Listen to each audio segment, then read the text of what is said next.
सुप्रभात। मैं हूं जगेंद्र राणा। आज की हमारी आध्यात्मिक चर्चा का विषय है आंतरिक शक्तियां। आंतरिक शक्तियां। एक समय था जब संत महात्मा जनसाधारण की पहुंच से दूर घने जंगलों में निवास करते थे। परमार्थ के जिज्ञासु अपना सांसारिक जीवन त्याग कर गुरु की खोज में निकलते। गुरु मिलने पर वे उसे अपनी सेवा से प्रसन्न करते। वे शारीरिक श्रम करते, कंदमूल फल का भोजन करते और कठोर तपस्या करते।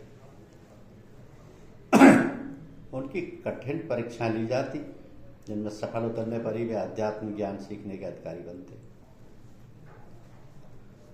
समय का चक्र आगे बढ़ा।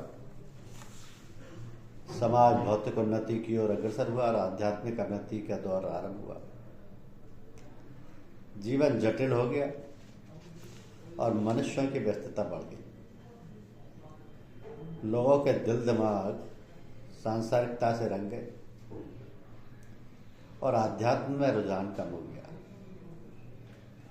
फलस्वरूप संत महात्माओं को साधना पद्धति बदलनी पड़ी।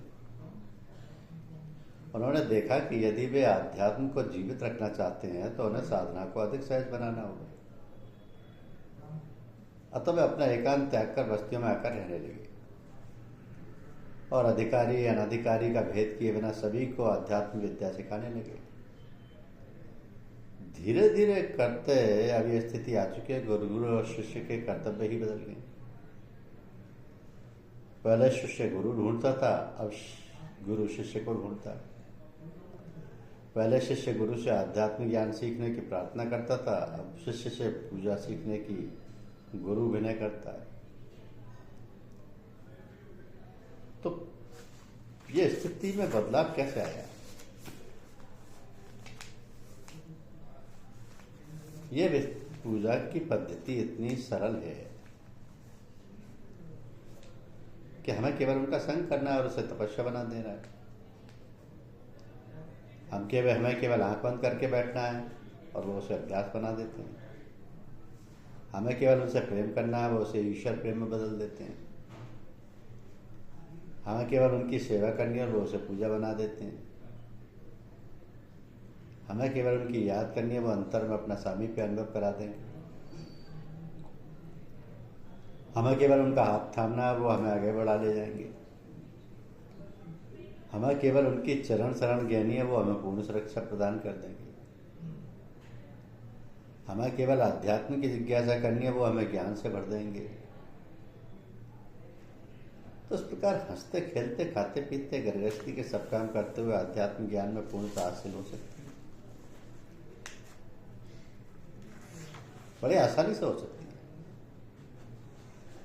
परंतु खेद की बात यह है कि हमारी सदगुरु से प्रेम की अटूट डोर नहीं बंधी रहती। प्रतिकूल परिस्थितियां हमारे विश्वास को छिन्न भिन्न कर जाती हैं। मनोनुकूल प्रगति ना भाषित होने से हमारी लगन कम हो जाती है और अनावश्यक जिम्मेदारियों में अपने को फंसाने के कारण हम नियमित सत्संग नहीं कर पाते।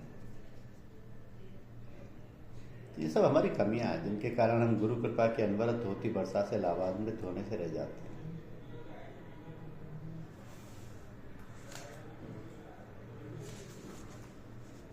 जब हम कोई बात जानना चाहते हैं या सीखना चाहते हैं तो जो जानने वाला सिखाने वाला उसके पास जाते हैं। उसके पास जाकर बड़े अदब के साथ उससे आरजू और मिन्नतें करते हैं और कोशिश करते हैं कि वो किसी प्रकार खुश हो जाए और हमको काम सिखा दें। यदि हम मोटर चलाना सीखना चाहते हैं तो जो मोटर चलाने में एक्सपर्ट होता है और दूसरों को सिखाने में दिलचस्पी रखता है, हम उसके पास जाते हैं और उससे सीखने के संबंध में बात करते हैं। वो अपनी शर्तें रखते हैं कि तुमको ये काम करना पड़ेगा, इतना पैसा खर्च करना पड़ेगा, समय पर आना पड़ेगा। जब सीखने वाला उसकी सारी शर्तों को मान लेता है तब वो सिखाना शुरू करता है। तो यहाँ ये बात ध्यान रखने योग्य है कि जब सीखने का इच्छुक व्यक्ति सिखाने वाले की सारी शर्तों को मान लेता है तब उसका मतलब ये होता है कि इतना अदब, इतनी रहनी सहनी की बातें जितनी कि सिखाने वाले ने रखी थी, ये सब सीखने वाले ने मान ली। मतलब ये हुआ कि सीखने वाले के अंदर तब्दीली आनी शुरू हो गई। तो जितनी देर तक सीखने वाला सिखाने वाले के पास रहा तब तक वो और बातों से भरी रहा, और कम से कम उतनी देर के लिए वातावरण बदल गया। अब जैसी जैसी दिलचस्पी सीखने वाला लेता जाएगा, सिखाने वाला भी खुश होकर उतनी दिलचस्पी और अच्छाई के साथ सिखाएगा। आप गौर फरमाएं कि हम आध्यात्म विद्या सीखना चाहते हैं और लोग कहते हैं कि पहले अपना व्यवहार यानी इखलाक और रहन सहन ठीक करो, तब सीख पाएंगे। तो ये इखलाक और रहन सहन तो उसी वक्त से ठीक होने लगेगा, बदलने लगेगा जिस वक्त हम किसी महात्मा, योगी, सूफी या किसी बड़े अच्छे साधक के पास जाकर अपनी परमार्थ की चाह जाहिर करेंगे। वो महात्मा भी कहेंगे कि इस समय आओ, इतनी देर बैठो, इतने बजे प्रातः सोकर उठो, इतने बजे सो, इत्यादि। तो जब हमारे अंदर इच्छा है, जिज्ञासा है, तो इखलाक और रहन सहन अपने आप बदलने लगते हैं। बात यह है कि जब वैद्य दवा देता है तो परहेज भी बतलाता है। आप दवा खाते हैं और फायदा जरूर होता है, मगर आपने परहेज नहीं किया तो दवा से जितना फायदा होना चाहिए वो नहीं होता। यदि परहेज करते तो विशेष लाभ होता। यही बात है पूजा पाठ, योग और अभ्यास में कि जितना ज्यादा आप नियम और कायदों का पालन करेंगे, आपके मन की गतिविधि संभलती जाएगी, आपके इखलाक और रहन सहन में तब्दीली आती जाएगी। ये तो सत्संग का असर ही ऐसा होता है कि आप कुछ ना करें, केवल सत्संग में बैठ जाएं तो उसके प्रभाव और असर से ही सारी तब्दीली आने लगी। तो पूजा पाठ, अभ्यास और साधना करने की पहचान यही है कि हमारे अंदर तब्दीली आनी चाहिए। हमारे अंदर जो गलत चीजें हैं, खराब आदतें हैं, बद इखलाकियां हैं, उनमें कमी आनी चाहिए और आती है। अब बहुत से लोग कहते हैं कि जब हम अपने को इस काबिल बना लेंगे कि हमारी आदतें और रहन सहन ठीक हो जाएं तो हम साधना और अभ्यास सीखेंगे। बात ये भी ठीक है, मगर न नो बनते लोग न राधा नाचेगी। तो हम अपने आप को सुधार पाएंगे और अभ्यास व साधन कर पाएंगे। बस ये बात ये भी सही है कि यदि हम अपने आप को यम, नियम और कायदे में ढाल लें तो साधना और अभ्यास द्वारा अध्यात्म पथ पर बड़ी जल्दी तरक्की कर सकते हैं। मगर ये रास्ता कठिन है और कम लोग चल पाते हैं इस जमाने में। इसलिए सब साधारण के लिए एक सरल नुस्खा है कि किसी संत महात्मा की सोबत में बैठने लगो।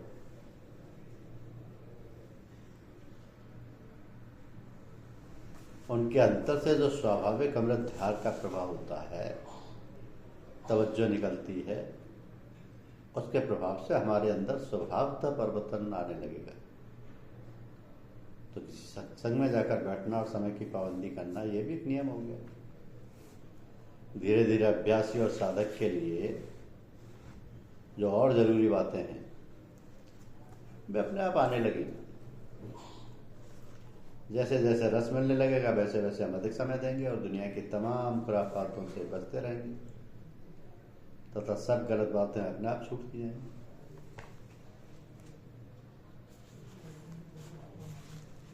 तो जरूरत इस बात की है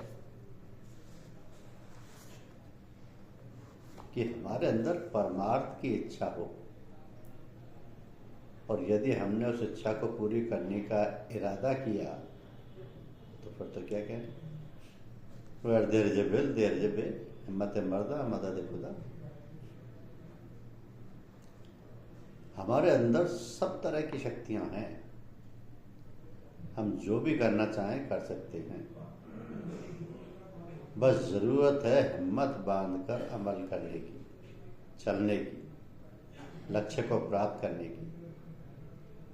ये तरीका आसान है और जल्दी का है, लेकिन इसका मतलब ये नहीं कि हम सत्संग करें और जानबूझकर खुराफातों की बातों में अटकें। इसका मतलब तो स्पष्ट यही होगा कि हमारे अंदर चाह और लगन नहीं, हमारी जो गंदी आदतें पड़ी हैं वे एकदम तो छूटे नहीं, वे कम होती जाएंगी और एक दिन ऐसा आएगा कि पूरी तरह से छूट जाएंगी। तो जब इंसान इरादा कर लेता है तो वह शने शने ऊपर उठता जाता है और नीचे दर्जे की बातें नीचे रह जाती हैं।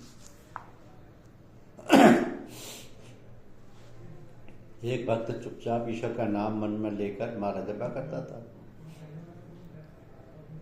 श्री रामकृष्ण परमहंस ने उससे कहा, तुम एक ही अड्डे को क्यों पकड़े बैठे हो, आगे बढ़ो।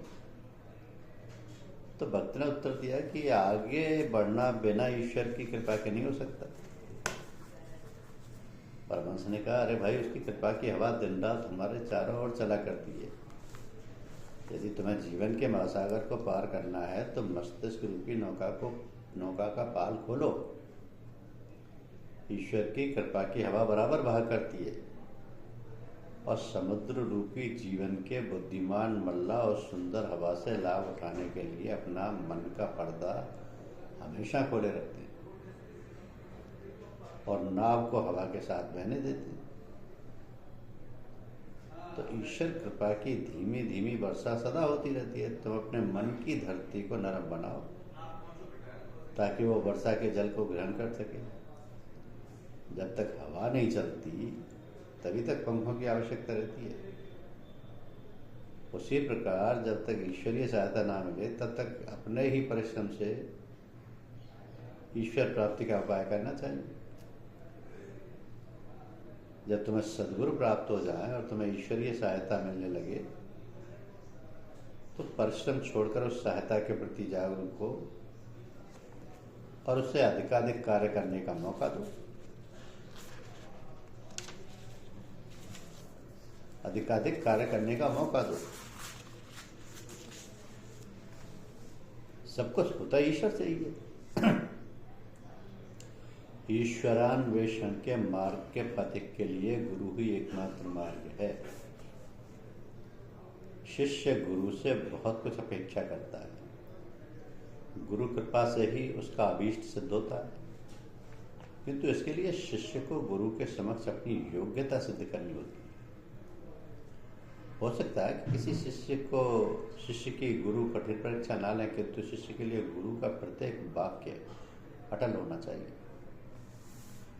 गुरु की छोटी से छोटी आज्ञा भी अत्यंत महत्वपूर्ण हो सकती है।